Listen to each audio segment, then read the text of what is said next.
రెండవ అయోధ్యగా పేరుగాంచిన ఒంటిమిట్ట కోదండరామాలయంలో శ్రీ సీతాదేవి జయంతి ఉత్సవాలను టీటీడీ అధికారులు అంగరంగ వైభవంగా ఆలయంలో నిర్వహించారు. సీతాదేవి అమ్మవారికి డిప్యూటీ ఈవో ప్రశాంతి ఆధ్వర్యంలో స్వామివారు మల్లెపూలతో అర్చనలు నిర్వహించారు. ఈ కార్యక్రమంలో టీటీడీ అధికారులు, భక్తులు పాల్గొన్నారు.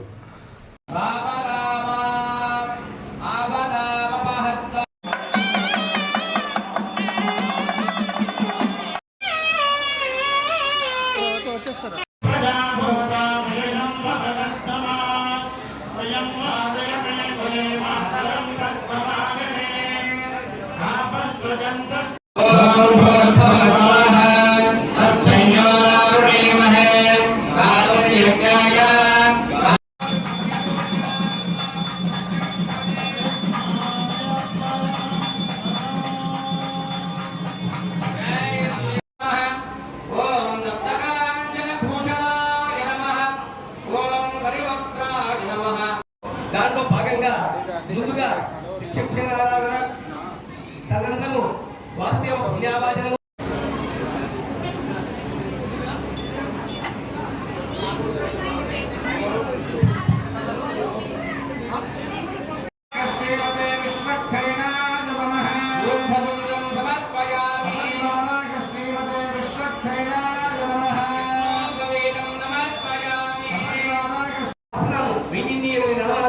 స్వామివారికి మల్లెపూల, అమ్మవారికి మల్లెపూల అర్చన, సాయంత్రం స్వామివారికి గోష్ఠి జరుగుతుంది.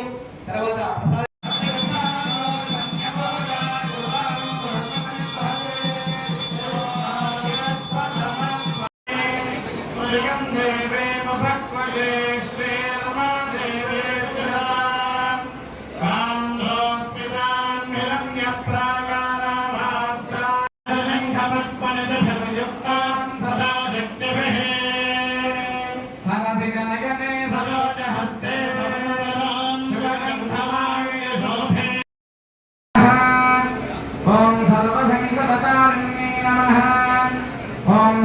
కనకాలే నమః, ఓం రక్తాలే నమః, ఓం భద్రాలే నమః, ఓం నీలాదే నమః, ఓం సరస్వత్యై నమః, ఓం ఇంద్రాలే నమః, ఓం ఇందుస్వరూపాలే నమః, ఓం దివ్యాంబరభూషణాలే నమః, ఓం జగన్మాత్రే నమః, ఓం జగద్ధాత్రే నమః, ఓం జగన్నే నమః, ఓం సర్వరూపిణ్యే నమః, ఓం పత్న్యే నమః, ఓం చామరకేష్ణే నమః, ఓం కుందదంతాదే నమః, ఓం సువాసికాదే నమః, ఓం కుందోత్సవాదే నమః, ఓం కుందప్రజాదే నమః.